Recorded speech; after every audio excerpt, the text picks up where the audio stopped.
Զանգվածային լրատվության միջոցներում տեսանյութեր տարածվել, թե ինչպես է մի կին ներկում Երևանի Պուշկինի փողոցի շենքերից մեկին պատկերված 44-օրյա պատերազմում զոհվածների դիմանկարները։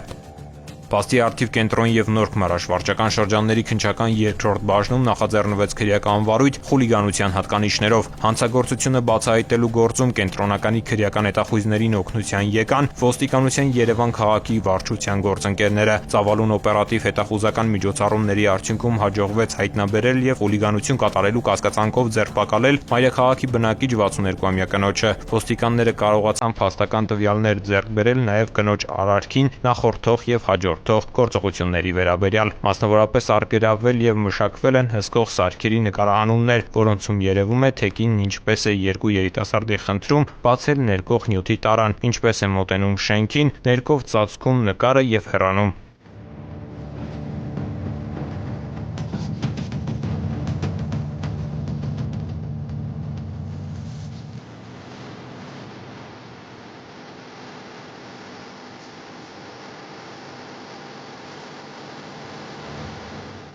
Կինը և կազմված փաստաթղթերը ներկայացվել են քննչական բաժին։ Հանգամանքները պարզվում են։